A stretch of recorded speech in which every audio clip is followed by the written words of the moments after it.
ఏమిటి శివయ్య? మీరు నాకు ఉద్యోగం ఇప్పిస్తానన్నారే. ఓ అదా, ఇది నేను ఇంకా ఎవరిని కలిసి మాట్లాడలేదే. కలిశాక నేనే కబురు చేస్తాలే, పర్వాలేదులే.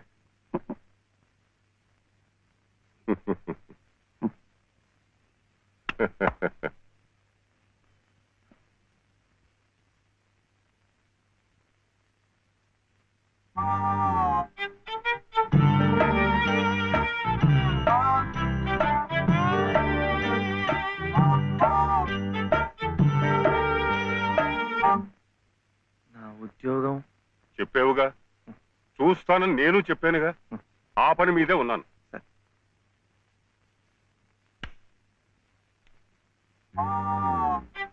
ఇదిగో, నువ్వు పదే పదే నన్ను జ్ఞాపకం చేయక్కర్లేదు.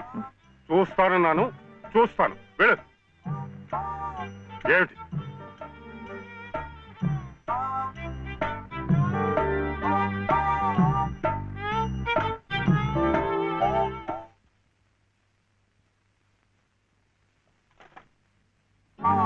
నా ఉద్యోగం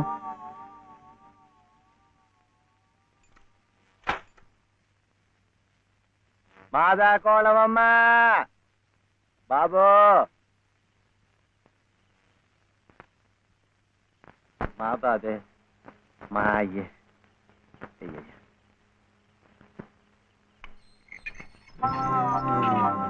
నా ఉద్యోగం ఏమిటయ్యా? ఏమిటి ఉద్యోగాలు చెట్లకు వస్తున్నా అనుకున్నావు? ఏమిటి? బిఏలు ఎంఏలు చదువుకున్న వాళ్ళకే దిక్కులేదు. పోనీ ఎవరి కాళ్ళైనా పట్టుకుందామంటే పొట్టకొస్తే అక్షరం మొక్క లేదు, ఉత్తర దక్షిణాలు ఎటున్నాయో తెలియదు. ఇదిగో చూస్తాను గాని నన్ను విసిగించకు. వెళ్ళు.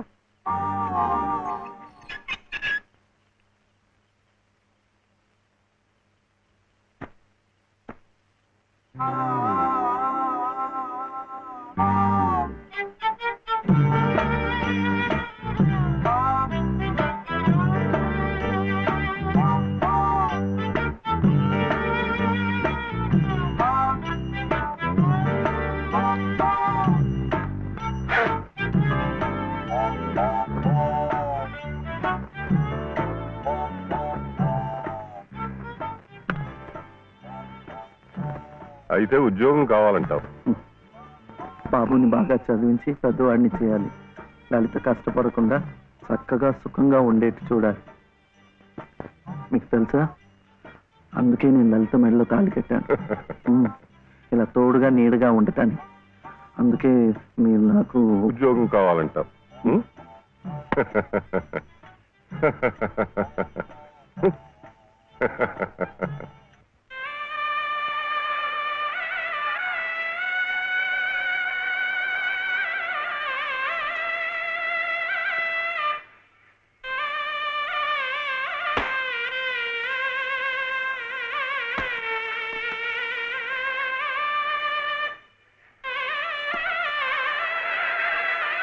పదండి పదండి పదండి, త్వరగా, మళ్ళీ గుడి మూసేస్తారు.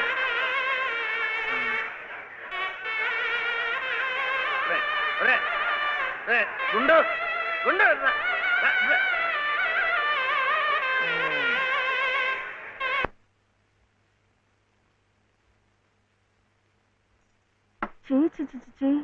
ఇదేమిటి?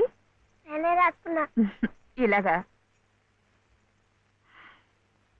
పొద్దుననగా వెళ్ళిన మనిషి ఇంకా రాలేదేమిటి? ఉద్యోగం దొరికిందేమో. ఉద్యోగమా? అవును, ఆ సంగీత తాతయ్య గారు ఎప్పిస్తా అన్నారుగా. ఏమిటండి? సరుకులు, కూరలు, ఎంత బరువు. ఇలా మీరే మూసుకురాపోతే ఓ రిక్షాలో పెట్టి తీసుకురావచ్చుగా. ఈ కాస్త దూరానికి వాడు 4 రూపాయలు అడుగుతున్నాడు. వాడికి ఇచ్చే బదులు బోల్డ్ అంత పంచదార తెచ్చుకోవచ్చు కదా. ఇది మా గుడిలో ప్రసాదం, చక్కెర పొంగల్. మా కూడా ఈ ఊర్లో కూడా మీకు గుడి ఉందా? తాతగారు నాకు గుడిలో ఉద్యోగం ఇప్పించారు. 300 జీతం, 100 రూపాయలు అడ్వాన్సు. ఈ సరుకులు పోను, మిగతా డబ్బు చెమట కదా, తడిచిపోయింది. ఈ డ్రెస్ కూడా అదే. ఇక నుంచి మన వంతు కూడా బోర్డు అంత ప్రసాదం వస్తుందట. రోజు అన్నం వండుకోకుండా అదే తినేసాం అనుకో, చాలా డబ్బు మిగిలిపోతుంది. అది పెట్టుకుని రోజు 2 పూట్ల నువ్వు రిక్షాలోనే స్కూల్కి వెళ్ళి రావచ్చు. ఇలా డబ్బులు దాచుకుంటూ వెళ్ళాం అనుకో, ఒకరోజు, ఇది రహస్యం, అమ్మ కష్టపడకుండా వంట మనిషిని కూడా పెట్టుకోవచ్చు. ఇప్పుడిప్పుడే అమ్మకు చెప్పద్దు, తర్వాత చెప్తాం. ఒట్టు చెప్పకూడదు.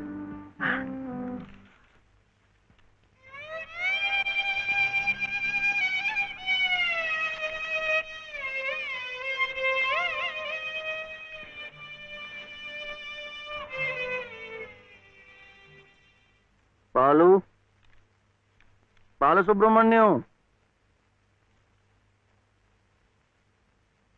ఏంటి? నేను నిన్ను స్కూల్లో చేర్పించి ఉద్యోగం సంపాదించి ఇంటి పనులన్నీ చూసుకుంటే లలిత నవ్వుతుందని సుబ్బులు చెప్పిందా లేదా? అవును. మరి ఎందుకు లలిత ఏడుస్తోంది?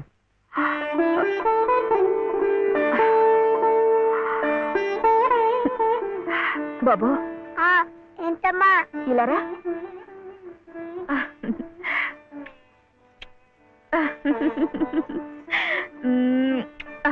ఏంటి నేను చక్కగా నవ్వుతుంటే చెవి ఏడుస్తున్నా అంటున్నాడు? ఏడుపా? నిన్ను స్కూల్లో చేర్పించినందుకు, మన ఇద్దరిని చక్కగా చూసుకుంటున్నందుకు ఎంత సంతోషంగా ఉందో తెలుసా?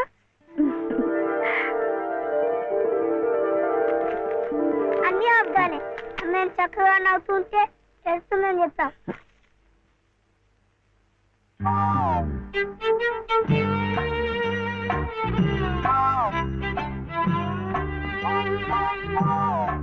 మీ అమ్మకు చీర ఇచ్చి కొబ్బరికాయ కొడదాం అనుకుంటే అంతా పాడు చేశావు.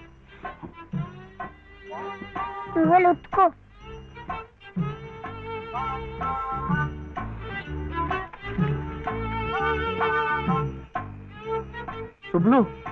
శుభ్లు, ఏం శివయ్య ఇప్పుడొచ్చావు? పెజవాడ కనకదుర్గ అయింది, మధుర మీనాక్షి అయింది, కాశీ విశాలాక్షి మాత్రం మిగిలింది. చాలా బాగుంది. ఇది లలితమ్మ కట్టుకుంటే ఇంకా బాగుంటుంది. గుడిలో ప్రసాదాలతో పాటు తీసుకొస్తే పసుపు కుంకాలతో ఇలా అయిపోయింది. కాస్త బాగు చేసి ఇవ్వు. అట్టాగే.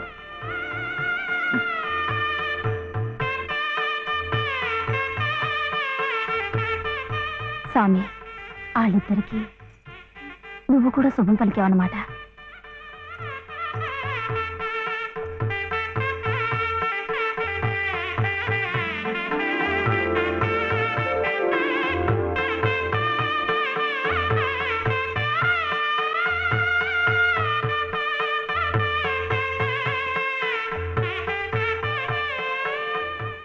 వాడివయ్యా శివయ్య, మొత్తానికి చెప్పిన పనులన్నీ సాధించవయ్యా. ఈ ఒక్క పని మిగిలిపోయిందిగా.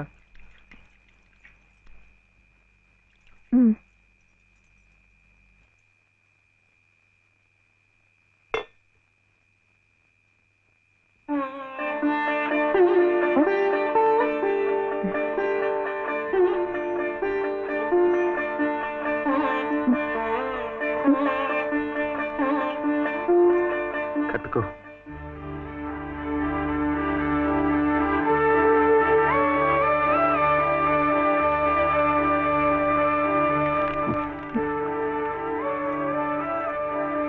లలితమ్మా, ఇంకా ఏమిటమ్మా?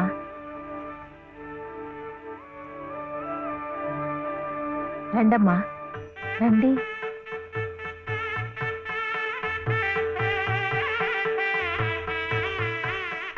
శుభలో, ఇంకా ఏమిటమ్మా ఆలోచన? శివుడాజ్ఞ లేనిదే చేవైనా కుట్టదంటారు. సీతమ్మ వారి తాళిబొట్టు ఈ శ్రీరాముణ్ణి మెళ్ళో కట్టాడంటే ఆ దేవుడు చేసిన తప్పును దిద్దుకొని మళ్ళీ నీకు బతికిచ్చాడనమాట. చక్కగా పండించుకోమ్మా, ఆ దేవతలు కూడా నిన్ను ఆశీర్వదిస్తారు.